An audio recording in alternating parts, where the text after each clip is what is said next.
Hi, and welcome to this medical statistics revision.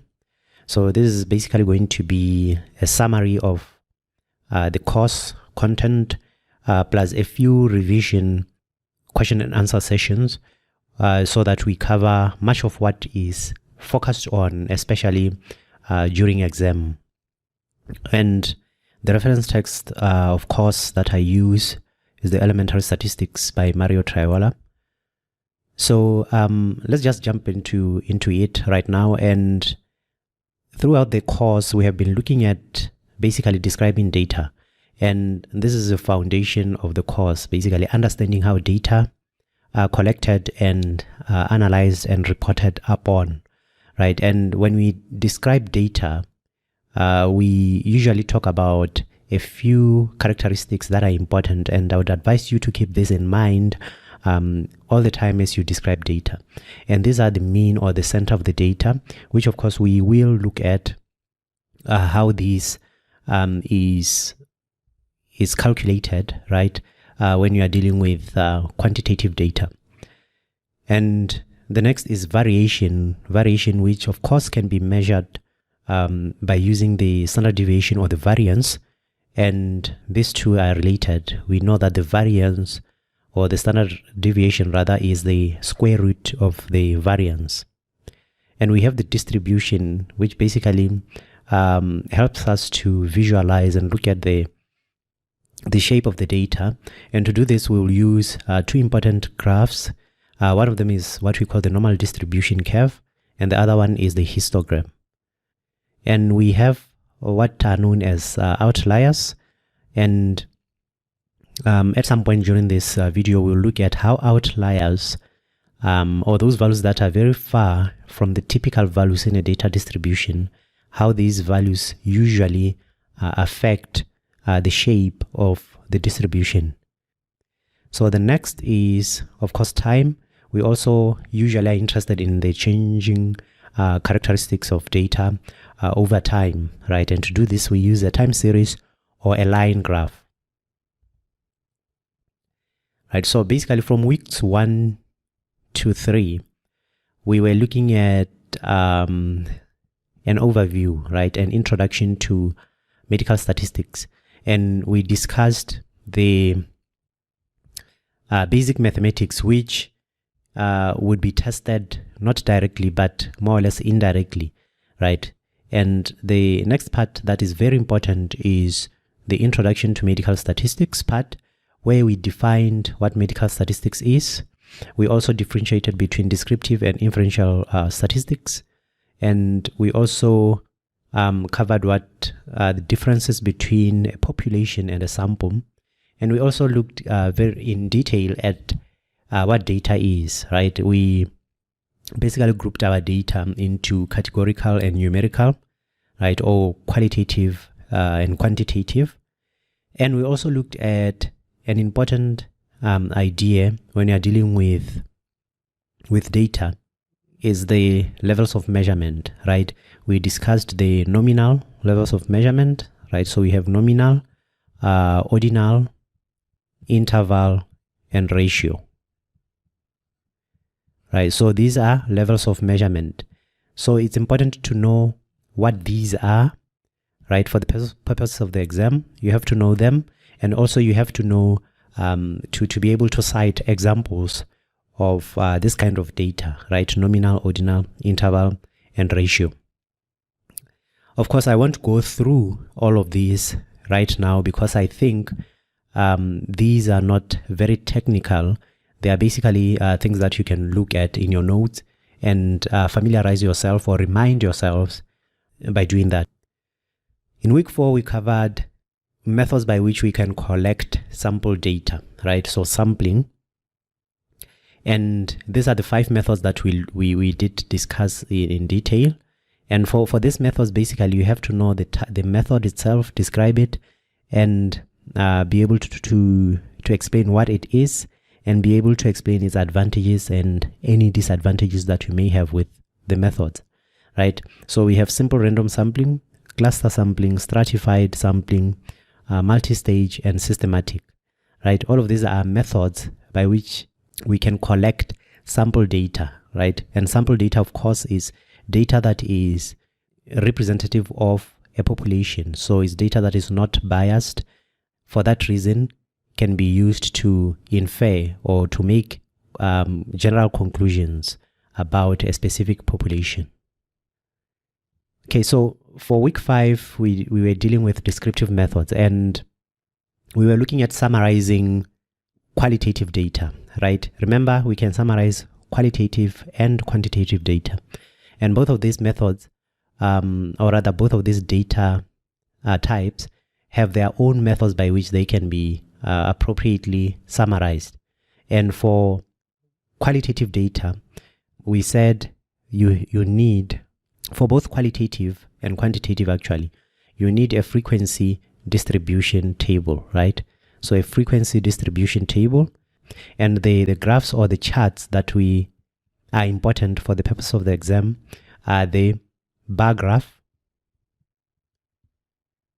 so the bar graph and the pie chart, right? So all of these are not really difficult to construct. Once you know how to the steps to follow to construct either of these, you'll be fine. So you have to know that they should be appropriately labeled, right? The basics, you label them, and for the bar chart, you label your axes, and also the bar chart, to distinguish it from a histogram, the bar chart would have spaces in between the bars, right? So that's important, and I would advise you to review this, the bar graph and the pie chart. Now, for quantitative data, you also need a frequency distribution table, right? Remember that a frequency distribution table, we said at minimum, it should have the variables, right? Whatever you are measuring, right? So the variable, there will be a column for the variable that you are looking at. It could be anything. It could be, let's say, weight in kilograms, right? And then you are going to have tally marks, right? So your tally marks, and then you have your frequency, then you have your relative frequency, right? And then your cumulative frequency. Your cumulative frequency. And of course, at the bottom, you have your total. And for the histogram, of course, this also you need to know how to construct one in case you are asked to do that. And to construct a histogram, you need a frequency distribution table first, right? Assuming that you are not given the data in a summarized format. And remember, a histogram is like a bar graph, but with the bars touching, right? There are no spaces in between the bars of a histogram, unlike a bar graph, right? So that's the main difference between a histogram and a bar graph. And of course, you then label your axis appropriately, right? The x-axis and the y-axis, just as you would for any graph or for any chart. Okay, so for weeks 7 and 8, we are basically looking at measures of central tendency and measures of dispersion. So the important thing here, we have a formula for this is sample mean, right? So sample mean is given by this formula here, where we add all, right? We sum all the data points and we divide by the sample size, so the number of data points. This is basically the general formula. You'd use this for ungrouped. This is for ungrouped data, right? So, but if you are dealing with grouped data, right? This is for grouped data. Then you need the midpoint, right? This X here would be your midpoint, right? And you would take your midpoint, multiply that by the frequency of that class. So this is the class midpoint times the frequency of that class, and then you sum, right? So this the sum of those, the frequency times the midpoint, and you divide that by the sum of the frequencies. So that would give you a mean value for grouped data.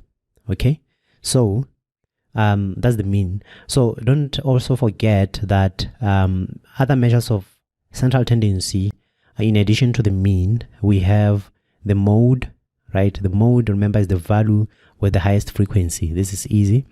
And we have the median, right? The median is found by arranging all the data points in ascending or descending order, and then taking the middle value, right? And if you are dealing with an even distribution, right, where you have an even number of data points, remember, in that case, you add the two that are in the middle and you take their average, and that would give you the median, right? So for instance, let's say you have a distribution like 1, 2, 3, 4, right? So the mid or the median here would be between 2 and 3. So you'd add 2 plus 3 and divide that by 2, which would give you 2.5. Okay, so that would be your median. But in the case where you have an odd number of data points, right, you have 1, 2, 3, 4, 5, right? So then in this case, your median would just be the middle value. Now for dispersion, what you have to understand, or for variability, is the standard deviation and the variance, right? That is easy. The standard deviation, sample standard deviation, is given by this formula, right, where you take your data point, you subtract the mean, right, and you square that, and you get a sum of all that. You divide that sum by n minus 1, right, and you get the square root of that. So that gives you the standard deviation. The variance is basically all of this, right, would be all of this without the square root. That's the variance. And whenever you're asked to calculate the standard deviation or the variance, I would advise you to construct a simple table, right, which can help you to keep track and avoid making errors. So what you do is you'll have a simple table where you have maybe X. These are your data points, right? So your data points would be listed in one column, okay? And in another, you'd have X minus X bar, right? X minus the mean, okay? And then maybe you have another column where you now have X minus X bar squared, right? And then at the end, of course, you'd have your total, right? So this will be your total, your sum, right? So the sum of X minus X bar squared, okay? And then you divide that by n minus 1, right? So that would give you, and you take the square root, that would give you the standard deviation, right? So this is a way to keep everything neat and to avoid making mistakes. Okay, now for week 9, we looked at the normal distribution and the standard normal distribution. And what's important here to note is the difference between a normal distribution and a standard normal distribution. Remember that we have what is known as a standard normal distribution table, which is basically can be applied to any normal distribution, any data that has a normal distribution. Okay, let's say, for instance, you have data, right, that is normally distributed. And usually data in health or in medical statistics, data such as blood pressure, weight, height, any basically natural phenomena would be normally distributed, right? It will have a normal distribution, meaning that you would have a shape that resembles something like this, right? Whereby you have in the middle, you have your mean, your average, where most of the population would be. And at the extremes, you have fewer and fewer numbers in that population or in that sample. Okay, let's take, for instance, that you have collected, let's say, data on height, right, in a given population. And you have a sample of, let's say, n is equals to, let's say, 200. So you have sampled 200 people and you have taken their height in this population, and then you find that their mean height, right? The mean is the average is, let's say, 170 centimeters, right? So this is the average in your sample. And within the same sample, you'd have people who are, let's say, have a height of, let's say, 190 centimeters, right? And people who have a height less than this. So maybe they have 150 centimeters, okay? So this is what basically a normal distribution tells us, right? It tells us that they say a distribution of height from the shortest person to the tallest person, and in the middle somewhere we have the average, where we have a peak of numbers where most people are, where most people would be, right, within that population. So this is a normal distribution. So, but a standard normal distribution, on the other hand, is a standardized version of a normal distribution, right, whereby we have, as our mean, we have 0, right? And then we have one standard deviation above the mean. So we have 1, we have 2 standard deviations above the mean, and we have 3 standard deviations above the mean. And we have -1, so 1 standard deviation below the mean, -2, 2 standard deviations below the mean, and -3, right? It actually doesn't stop there. It can go up to -4, -5, or +4, +5, right? But usually we confine ourselves to 3 standard deviations. Okay, so basically this is a standardized version of a normal distribution. And when it's standardized, we can apply this table here, right? So for standard normal distribution, we can apply this table, right? So in order to apply this table to any data that has a normal distribution, right, we need to convert it to a standard normal distribution. And to do that, we use this formula here, okay? This is the formula that we would use, right? The formula is Z is equals to observation minus mean divided by the standard deviation. So for every data point that you want to convert into a standard normal distribution, you would use this formula. Okay, let's take for example our data. Let's assume that in this sample of 200 people, right, we have a mean there of 170. Let's assume that our standard deviation was so our standard deviation here, let's assume it was, let's say, 10 centimeters, right? 10 centimeters, right? This is our standard deviation, okay? So meaning that if we wanted to standardize this curve, right, we would then say, for instance, 190. Let's see what 190 is when it's standardized, right? When we turn this 190 into a z-score, okay? So this would be Z is equals to, our observation is 190. So it's 190 minus our mean is, remember, it's 170, right? That's our mean. We divide that by the standard deviation, right? The standard deviation is 10, okay? This gives us 20 over 10, which equals to 2, right? So it means that our z-score, right, our standard value is 2, which means that for this particular distribution, right, of a mean of 170, this 190 represents a z-score, right, or a standard score of 2. And this 170, since it's in the center, it automatically would represent a standard score of 0, right? We can prove that by applying the same formula, right? Our observation is 170 minus our mean is 170. We divide that by the standard deviation of 10. This is equals to 0 over 10, right? 0 divided by 10 is 0, okay?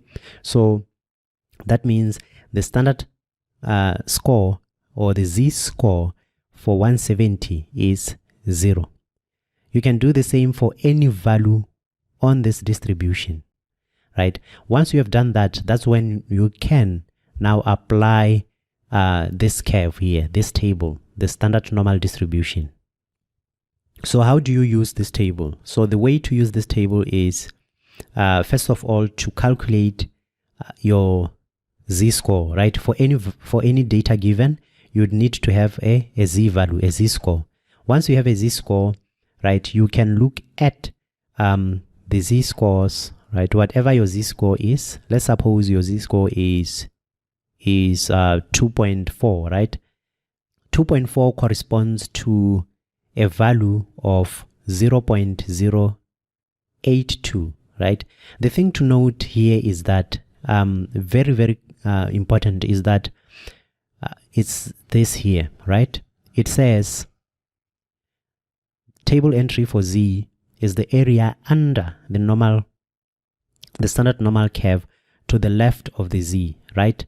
So meaning that for whatever z-score you have, these values here are areas to the left of that z-score, right? So if you have a z-score of 2.4, let's say 2.4 is here, or negative 2.4, let's assume negative 2.4 is somewhere here.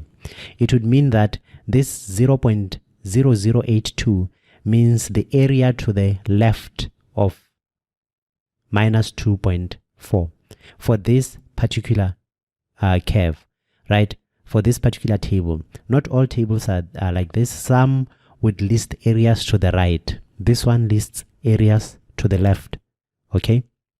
To the left of our z-score. So, and one other thing to pay attention to are these numbers at the top here. So these numbers are basically the decimals that relate to the z-scores. So if, for instance, our z-score happened to be, let's say 2 minus 2.42, right? Then the corresponding area would be this one here, right? So we would have minus 2.42, right? And this is minus 2.43. This would be the area right there, okay? So that's how you use this table. So these areas are out of 1, right? The total area under this entire curve is 1, right? Or 100%, right? So these areas here are out of 1. So you can also convert them to percentage if you prefer to work in percent, whereby, for instance, 0.082 becomes 0.82%, right? So that's how you'd use this table. So we'll also illustrate this by going through a few examples in the next few slides. So the first question here is name 4 characteristics of the graph of the normal distribution, right? We saw that the normal distribution has certain characteristics. We said one of them, which is quite obvious, is that it's bell-shaped, right? So it has a bell-shaped curve, yeah? So it's bell-shaped. Another one, we know that it tapers at the end, right? So you can see that it tapers at the end, right? So it tapers at the end, right? And also the other thing is it's symmetric around the mean, right? It's symmetric around the mean, which means the left side, right, is equal to the right side around the mean, right, around the center, okay? Whereby you have 50% of the data points to the left and 50% to the right. Another one is that at the center, the mean, the mode, and the median are all equal, right? At the center, mean, mode, and median are equal, okay? So the second question says, label the tick marks on this normal curve to correspond to a standard normal distribution. Remember, I had said a standard normal distribution has, right, a mean of 0 when it's standardized, right? Remember this one, for instance, is not a standard normal distribution. This one was a curve we got from a sample of 200 people with a standard deviation of 10, right? A mean of 170. But we can standardize this, right? And the formula for doing that is here. Whereas a standard normal distribution itself would have a mean of 0, right? And values as shown here, right?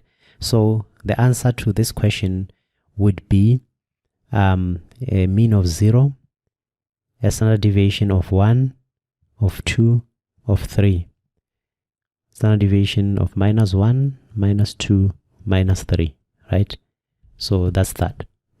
So the next question says, label the tick marks on this curve, normal curve, to correspond to a distribution with a mean, right? This is a population mean, right? Mu, that's how you pronounce this. Mu 15 and standard deviation, population standard deviation of 1.5, right? So you can see that this now is not a standardized version of the normal distribution, right? It's just a normal distribution, whereas this one was a standard normal distribution. Okay, so this one would have a mean of 15, right? And standard deviation is 1.5.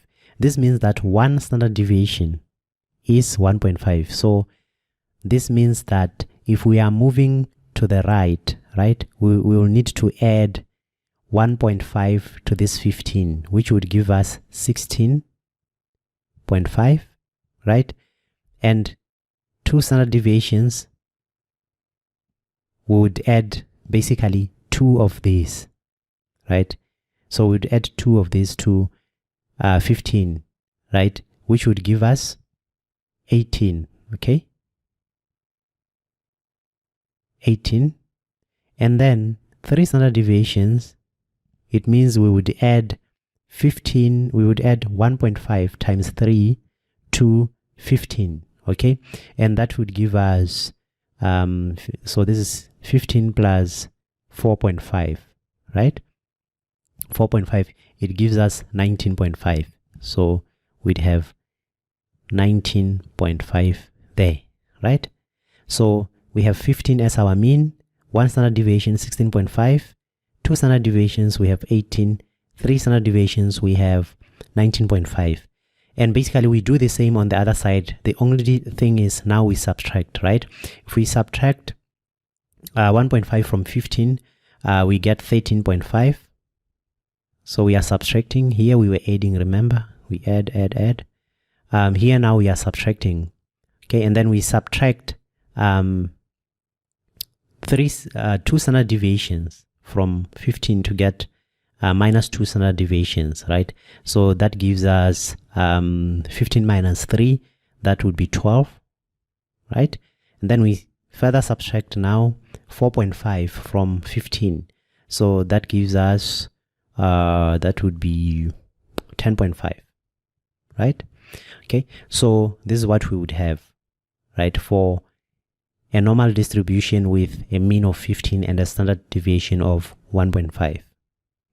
Some more examples to illustrate how to use this normal distribution or the standard normal distribution, and also how to use z-scores, right? Remember I said the formula for finding the z-score is for any distribution that has a normal distribution, you'd apply this formula where we have the observation, right? Whatever observation you are interested in, right? So the observation minus the mean, right, divided by the standard deviation, right? Another way to write this mathematically would be the x value minus the mean, right, divide that by the standard deviation, okay? So this is the formula for finding the z-score, right? Now here it says in a standard normal distribution, right? We are dealing with a standard normal distribution. Find the p, right? So the probability or the proportion that is between 1.2 and 2.3.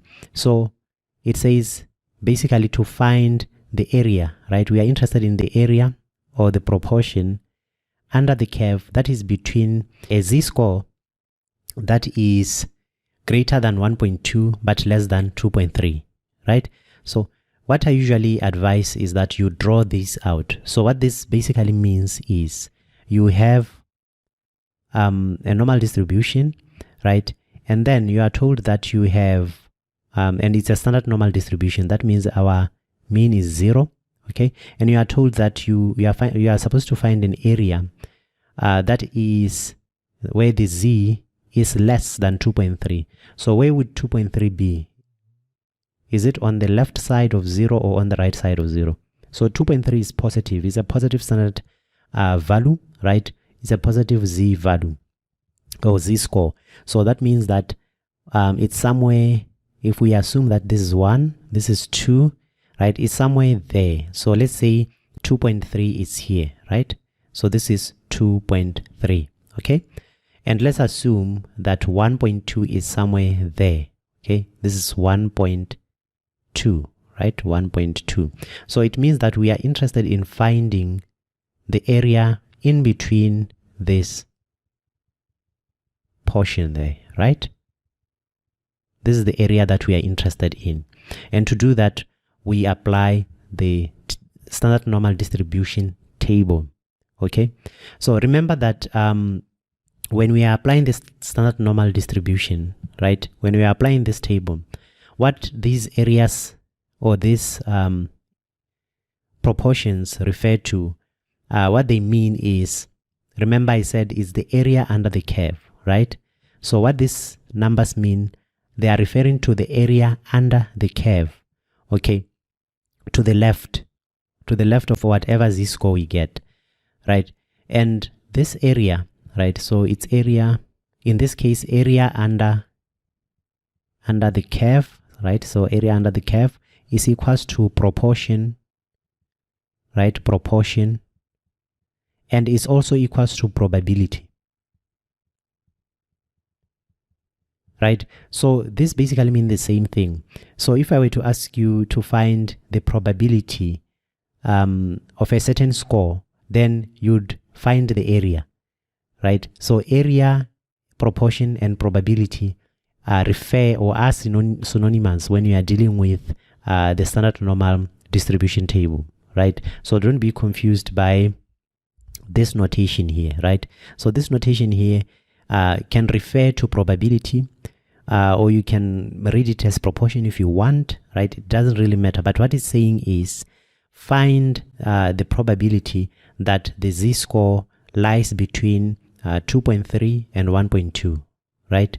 And that probability, remember I said, is just equal to area and is equals to proportion, right? So it's basically asking us to find this area. So to do that, it's simple, right? Because we don't need to convert anything to a z-score. We already have the z-score, right? These are z-scores, okay? So all we have to do is to refer to the standard normal distribution table. So the first thing would be to find the area, right? So area to the left. Remember I said the table lists areas to the left, right? So let's find the area to the left of a z-score of 2.3, right? So what's that area? Let's go to our table. So we have 2.3 there, right? We have 2.3 right there. Okay, what's the area to the left of that, right? This is the area. It's 0.9893. Or if you want to read this as a percentage, it will be 98.93%.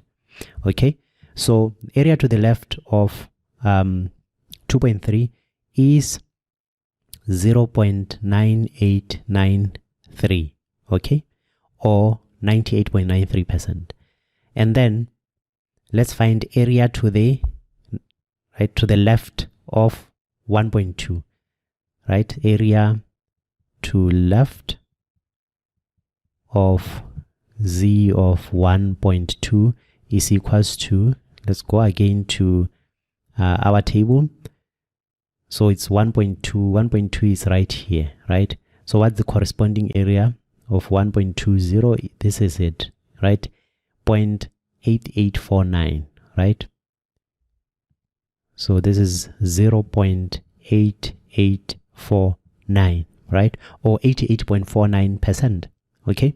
So what we have, basically what this tells us, the first one is that area to the left, right, the area from this point here to all the way, right, the entire curve, that area is 98.93. And the area from this point here, 1.2, all the way is 88.49, right? So basically that means that if we want to find this small portion here, we would take the entire area from 2.3 all the way, and we subtract the area from 1.2 to the left. We'll be left with this portion here, right? So this is what we basically do. So to find that area, we would just do a simple subtraction where we would say 0.9893 minus 0.8849. This gives us 0.1044, right? So this is the area, right? So you can present this as P 1.2, right, less than Z less than 2.3 is equals to 10.44%, right? Or 0.1044, whichever way you prefer. So this is what this means, right? So this area here is basically 10.44%. And it makes sense because it's such a small area, right? It also makes sense that the area to the left of 2.3 is 98.93%, right? Because it's such a big area.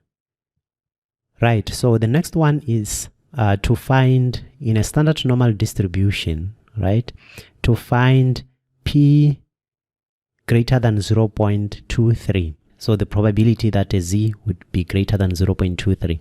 So we do the same thing again, right? This is 0, this is 1, this is 2, this is 3, right? This is minus 1, minus 2, minus 3. So where would 0.23 be here, right? It would be between somewhere there. Let's say somewhere here, right? This would be 0.5. So 0.2 would be somewhere there, right?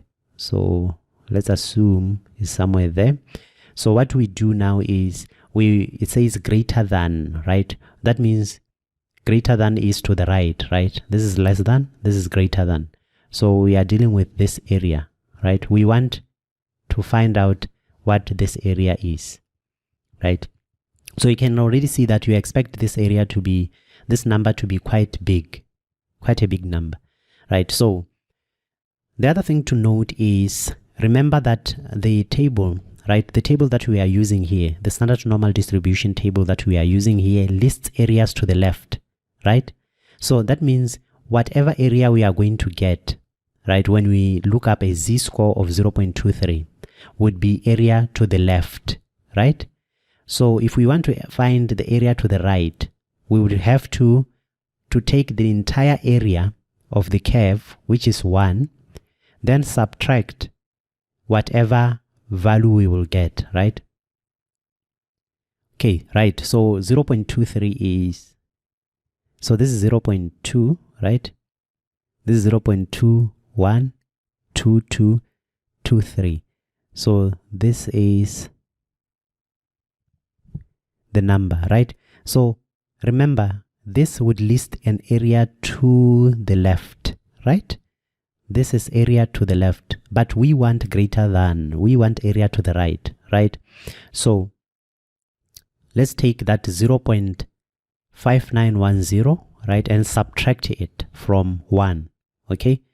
So what this basically means is, right, area to the left is equals to 0.5910 or 59.10% area to the left, okay?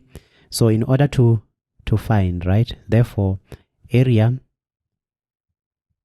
to the right, right, greater than would be equal to 1 minus 0.5910.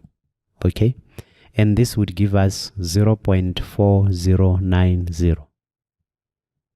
This is area to the right, okay, or 40.9%, right? And we expect it to be, of course, less than 50%, because we can see that we are not right at 0, because right at 0 we would be at 50% area to the right, but we are just a little bit over to the right, right, at 0.23. So we'd expect this area to be less than 50%, and of course it shows us that it is indeed less than 50% area to the right. Okay, so the next question says, in a normal distribution with a mean of 12 and a standard deviation of 0.8, find the area between, or the probability or the proportion between 10 and 13, right? So basically here we want the probability of values that are where the values x are less than 13 and greater than 10, right? So x less than 13, x greater than 10. Okay, so we are looking for values between 10 and 13, basically, right? This is what this notation means. Okay, so don't be confused by the symbols right there. It just means area between 10 and 13. Okay, the way to do that, remember that throughout the previous examples, the first two examples, we were looking at already a standardized normal distribution. This is not a standard normal distribution, right? We can see that the mean is not 0, right? And we don't have a z-score here, we have an x. So our first thing to do would be to convert this data, right, this information into z-scores.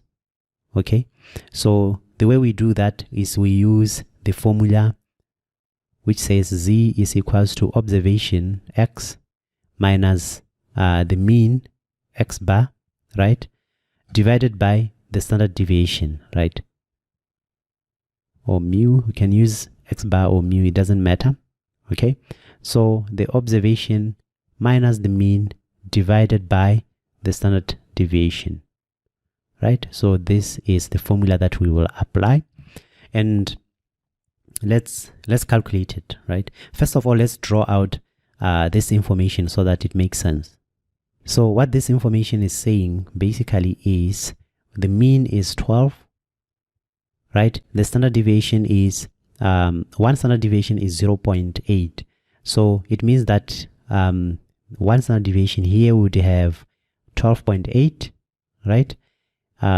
Two standard deviations, it means that we add 1.6 to 12, okay? Two standard deviations.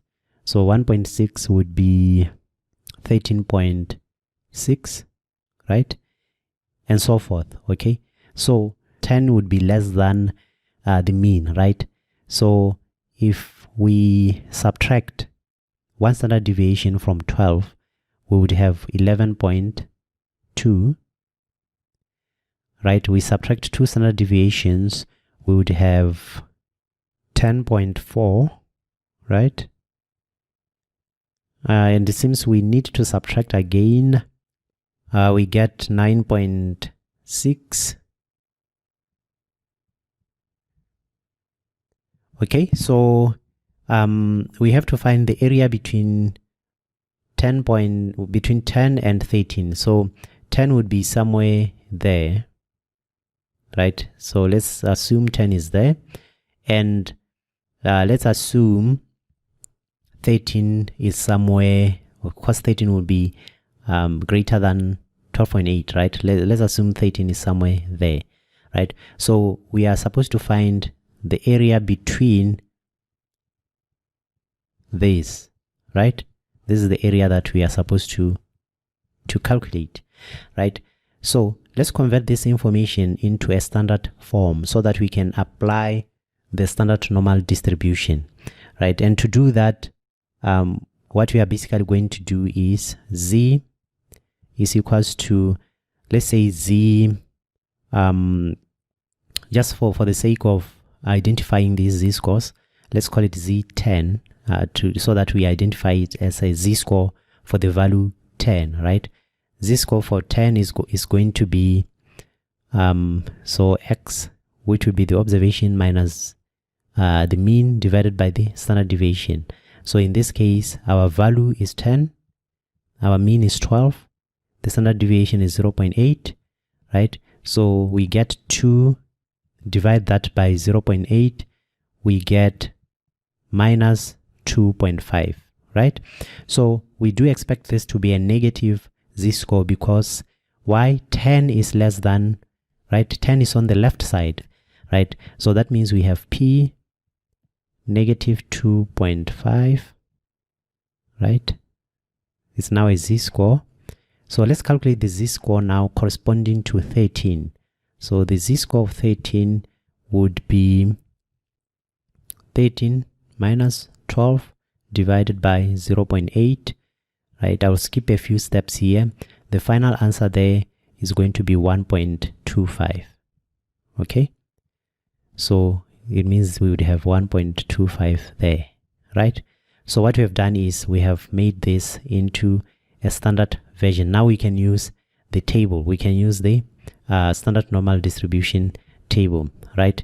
So let's find area to the left, right? So area, this area, the entire area to the left of 1.25, okay? Here's 1.25 there. 1.25, 1.2 is here. 1.25 is right there. This is 1.25. So area to the left of 1.25 is 89.44%, right? Or 0.8944, okay?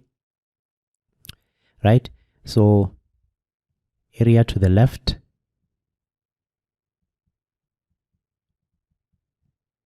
of z equals to 1.25 is equals to 0.8944, right? And then we find area to the left of minus 2.5, right? So let's go to minus 2.5. Minus 2.5 is, this is the area there, right? To the left of that, okay? So we will also write it down. Area to the left of z is equals to minus 2.5, right? Is equals to 0.0062, right? So now this is the area to the left of a z-score of minus 2.5, which is this area. So to find now the area in between, we would take this entire area, right? And then subtract this small bit here, right? We would get this, right? And to do that, it's easy. What we are going to do is simply to say 0.8944 minus 0.0062, right? This equals to 0.8882, right? Or 88.82%. Okay, so that's that. This is the area in between, or the probability of a value lying between 10 and 13. Okay, so the next thing is to talk about is the idea of skew, right? So a normal distribution, remember we said is symmetrical around the mean, but sometimes you can have a situation where the graph or the distribution is skewed towards the left or the right side, right? So a left skew is also called a negative skew, right? Negative, right? And a right skew is also called a positive skew, right? And what would usually skew data are outliers, right? A very small outlier, right? A number that is small, let's say in the previous distribution where we had a mean of 170, if you have an individual who's very, very short, let's say their height is 1 meter, right? This would skew the distribution negatively, right? And if you have someone who is an outlier, very, very tall, let's say 2 meters, they would skew the distribution positively, right? So it's as easy as that. So you have to also understand the shape of those graphs, right? So one would look something like this. The other one would look something like that, right? So how you know which one is positive skew and which one is negative skew is by looking at the tail of the graph, right? The tail would tell you the side of skew, right? So the tail of this first graph points to the left. So this is a left skew or a negative skew, right? The tail for this graph points to the right, right? So this is a right-sided skew or a positive skew, okay? So this is how easy it is. The other thing to note is when data are skewed, the median would usually not move much. What changes a lot is the mean, right? So the median is very resistant to outliers, okay? So what would change, what would shift is the mean, right? Remember, in a symmetric distribution, right, that is not skewed. We said the mean is equals to the median is equals to the mode, right? All these values are equal when there is no skew. But in a situation where there is skew, these values separate out, right? And the mean would move to the side of skew, right? Meaning that if it's a left or negative skew, the mean would have moved to the left or to the negative side. So you'd have mean followed by median and of course the mode. The mode is always at the peak, right? And the same applies for a right or a positive skew, right? The mean would be shifted to the right side. So you'd have the mean here, the median in the middle, and of course the mode at the peak, right? So that's that. So this is all about skew, and for the purpose of the exam, this is what you have to understand and really learn well. So the next thing is the empirical rule. What the empirical rule basically says is, remember we were talking about the standard normal distribution, right? And for any data that has a normal distribution, what the empirical rule says is, remember we said this is one standard deviation. So this is 1, 2 standard deviation, and 3 standard deviations. And this is -1, -2, -3, right? So the empirical rule basically says, for a normally distributed data, you would have 68% of the data points in your sample or in your population, they will be between -1 and 1 standard deviations, right? So they will be between -1 plus -1 standard deviations. This is basically what this means. It means the area here is 68% of the entire curve, right? And the area between 1 and 2 -2 standard deviations, right? This area here is 95%, right? This area here is 95%. And the area between -3 and 3 standard deviations is 99.7%, right? 99.7%. This is the area between -3 and 3 standard deviations. So this is basically what the empirical rule says, right? And it's important to learn because sometimes you really don't have to do any calculations. You can just, by recalling the empirical rule, just estimate how much of the data points, how much of the sample would be between these standard deviations, right? So that's what the empirical rule says.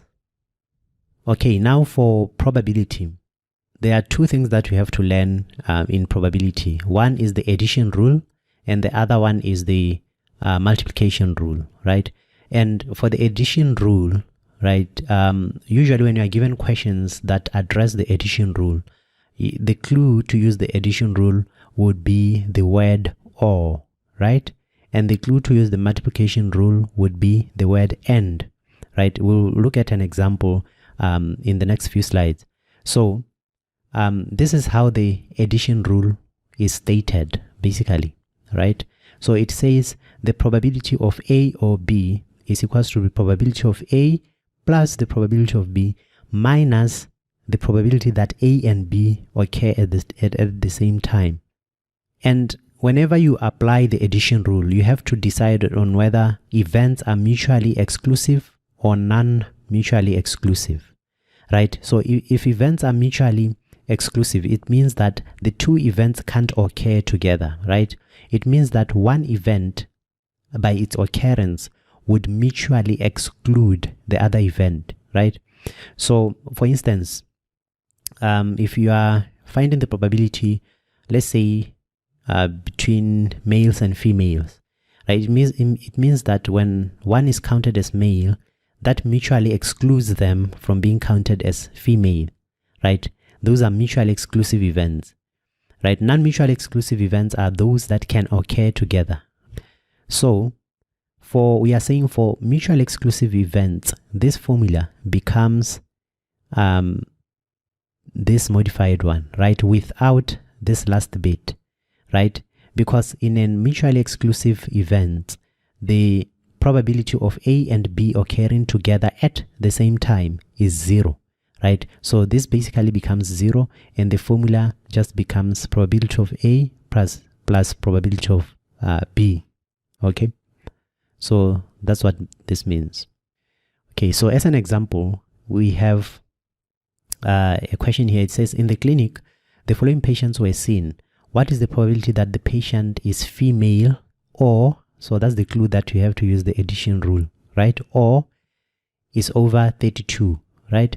So the first thing you have to decide, you are looking at, there are two events here, female and over 32. Are these two mutually exclusive or non-mutually exclusive? Right? I would say they are non-mutually exclusive because it's possible to have a female who is over 32, right? It doesn't mean that when you are female, you can't be over 32, or that when you are over 32, you can't be female, right? So it just means that female and over 32 can occur together, right? They can occur together. So these events are non-mutually exclusive, right? Non-mutually exclusive. So our formula is this one here, right? Non-mutually exclusive. So what we are going to do is to have to state it basically as the probability of female or over 32, right? I will write it as greater than 32, right? So that probability of female or greater than 32 is given by the addition rule, where we have probability of female plus probability of greater than 32 minus probability that female and greater than 32 occur together at the same time, right? What we would have here is, what's the probability that someone is female in this data here, right? How many females do we have? We have 1, 2, right? 2 out of a total of 1, 2, 3, 4, 5 people, right? 2 out of 5. So that's the probability of being female in this group of patients, plus the probability of being over 32. How many people are over 32 here? It's 1, 2, 3, right? It's 3 out of a total of 5, right? Those that are over 32, minus the probability that someone is female and over 32. Can you find a female who's over 32? Right, female. This one is not over 32. This one is female and over 32, right? So it's 1. So we have 1 out of 5, right? So 1 out of 5. So basically 2 out of 5 plus 3 out of 5 minus 1 out of 5. This becomes 4 out of 5. So it means that the probability of selecting a female or someone who is over 32 in this population or in this sample is 4 over 5. Right, for the multiplication rule, like I said, the clue would be and, right? It will show you that you are going to be probably using the multiplication rule. So it says here that the basic multiplication rule is used for finding the probability that event A occurs in a first trial and event B occurs in a second trial, right? So first and second trial, that's important to note. So remember that with addition rule we said you consider whether events are mutually exclusive or non-mutually exclusive. For the addition, for the multiplication rule, you consider whether they are independent, right? Independent or dependent, right? That would allow you to adjust the formula accordingly, right? So if the outcome of the first event A somehow affects the probability of the second event B, right, it means that those events are dependent because one is affecting the other. And in that case, it is important to adjust the probability of B to reflect the occurrence of event A. And I will illustrate that with an example in the next slide. Okay, so this is the formula for the addition, for the multiplication rule, right? This is the formula. It says the probability that A occurs in a first trial and then B occurs is equals to probability of A times probability of B given A. So this line here is read as given, right? So it's probability of B given that A has occurred, right? Given that A has occurred. So events, like I said, can be dependent or independent.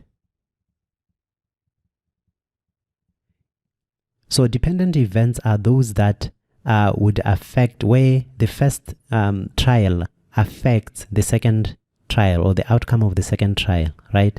Independent events are disjoint. So it means that whatever happens in the first trial doesn't affect what happens in the second trial. Okay, let's say, for instance, for independent events, let's say we are tossing a coin, right? Let's take a coin. A coin has two sides, okay, heads and tails, all right? Heads and tails.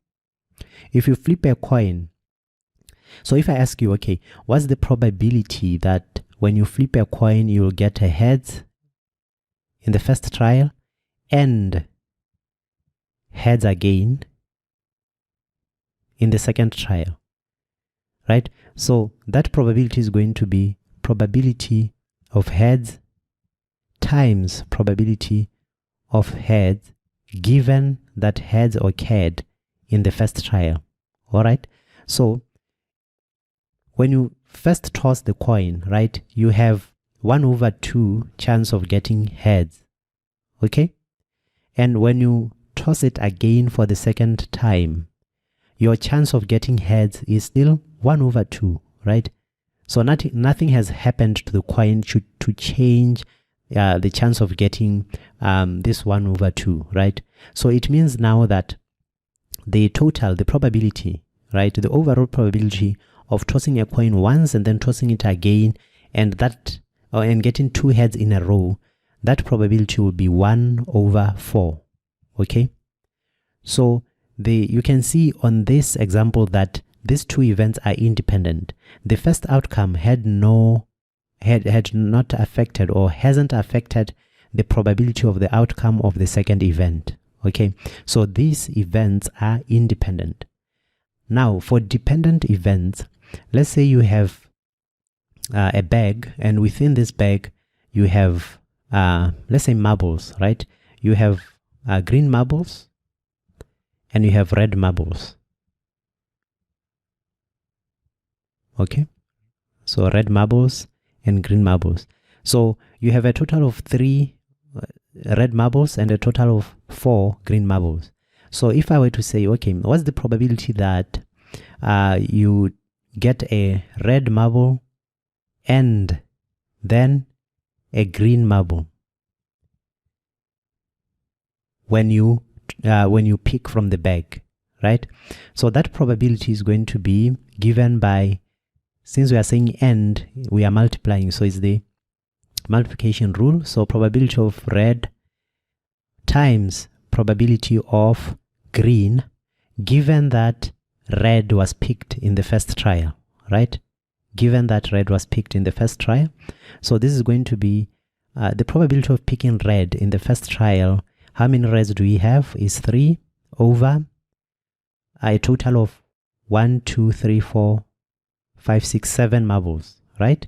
Times the probability that you pick green, right? If red was picked in the first trial.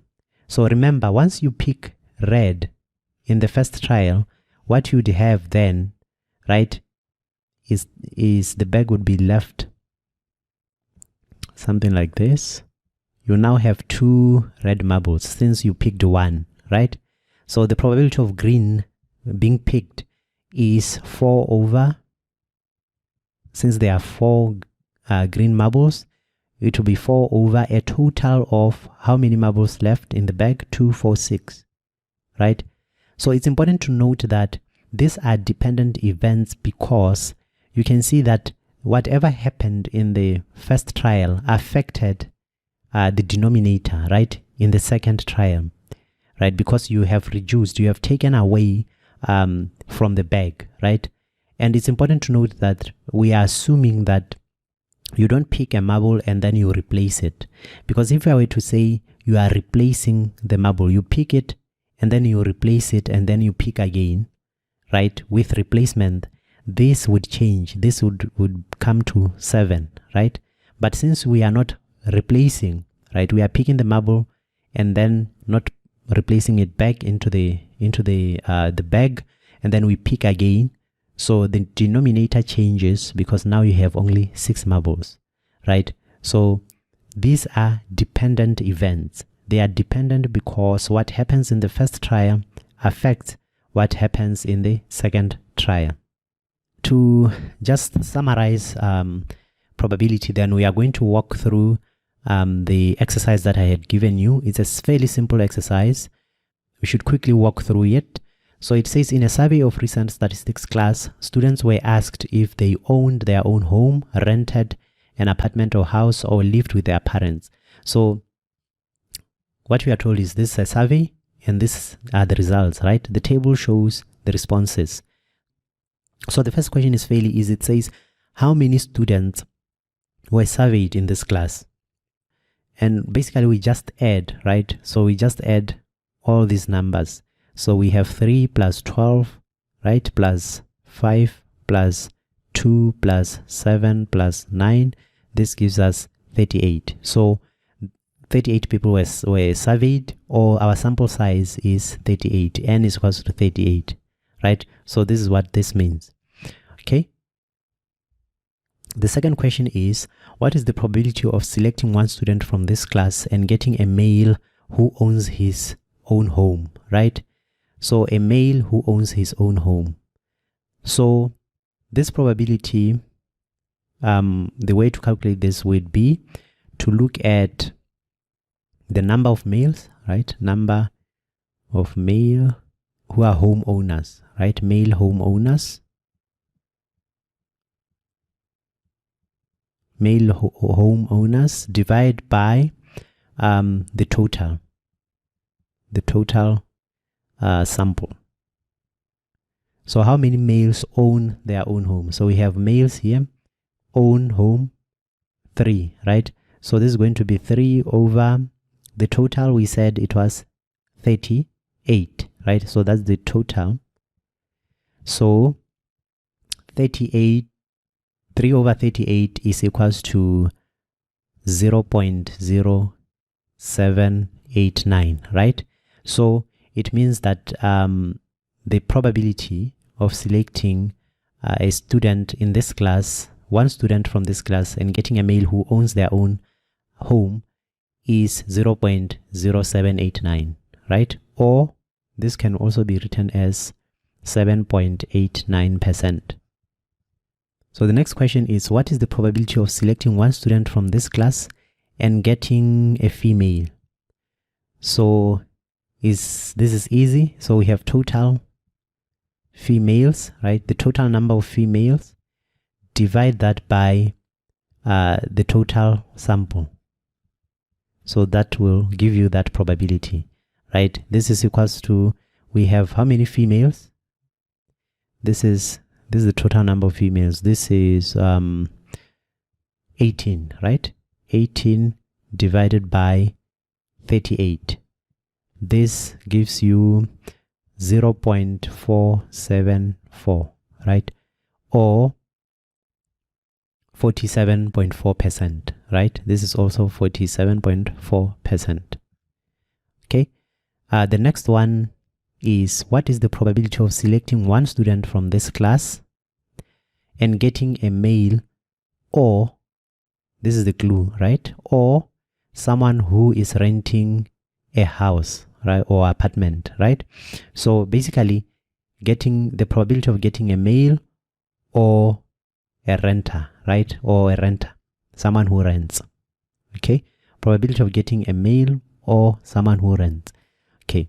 So we would write that as probability of male or rent or renting, right? Let's just call it renting, male or renting, is equals to the probability of getting male plus probability of renting, right? Minus the probability of male and renting. Okay, so the probability of getting a male in this class is, how many males in total do we have, right? This is the total number of males. 3 plus 12 plus 5 is 20. 20 out of 38, right? Plus probability of getting someone who is renting is this one here, right? 19 out of 38. 19 out of 38 minus the probability of getting a male and renting. So male and renting, this is 12. Okay, male and renting is 12 out of 38. Okay, so I'll skip a few steps, but this is going to give us 0.711, right? Or 71.1%. That's the probability. The next one is, what is the probability that one student is selected and that student is a renter, given, right? Given that the student is known to be male, right? So here we want male renters. Basically, we know that, okay, given that the student is male, what's the probability that they are renting, right? So you have to be careful that this is conditional. So it's not asking for the probability of the probability that one student is selected and is a renter. No, it's asking for the probability that that student is selected and is a renter, given that the student is already known to be male, right? So the way to do this would be to look at the number of male renters, right? Number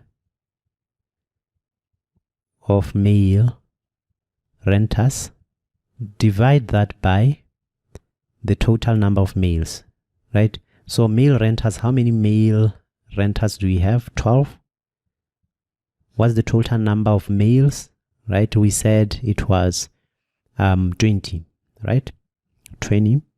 So this is 3 over 5. This is 0.6, 60%, right? So this is conditional probability. Okay, what is the probability of selecting one student from this class and getting a male or a female, right? So this is the clue, addition rule. So it's male or female, right? So it's going to be 1, since we know that we are either going to get a male or female. So the outcome is guaranteed here is 1. But you can prove it to yourself by using the addition rule if you want. So the probability that you'd get male or female, right? This is equals to the probability of male plus probability of female minus probability of male and female, right? So we know that these are mutually exclusive events. If you are male, you can't be female. So male and female can't occur, right? So this part here is 0. So our formula becomes this only, right? So this would then be probability of male in this sample space is, we said we had 20 males out of a total of 38.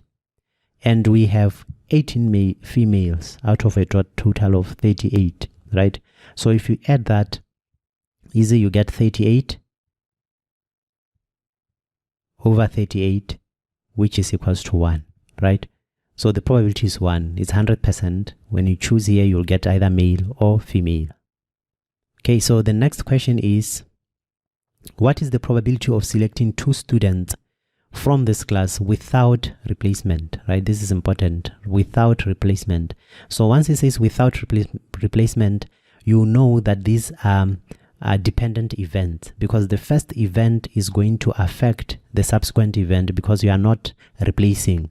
You have changed the sample space, right? You have changed the sample that you are working with, right? The numbers have changed. So these are dependent events, right? So what is the probability of selecting 2 students from this class without replacement and getting 2 females? What we are looking for here is, we are basically looking for the probability of female and female, right? That's basically it. And we know that it's the addition, it is a multiplication rule, because it says 2 students from the class without replacing, which means they are independent events. So we are dealing with the multiplication rule and getting 2 females, right? So, and we know that we are picking in succession. So you have one trial, the first trial, female, and the second trial, female. What's the probability of achieving that, right? So this is the formula. So probability of female times, right? So this is the multiplication rule. Probability of female, given that the first selection was female, right? So this is going to be 18, right? How many females do we have? It's 18 over, it's 18 females for a total of 38, right? So 18 over 38, you multiply that by, if you pick a female in the first trial, it means that now you are left with 17 for the second trial, and you are left with a total of not 38 but 37 for the second trial. So this becomes 17 over 37, which now would become, I'll skip a few steps, but the final answer is 0.218, right, or 21.8%. So that's the probability of selecting 2 students from this class without replacement and getting 2 females. Thank you. I hope this was useful, and I will see you in the next video.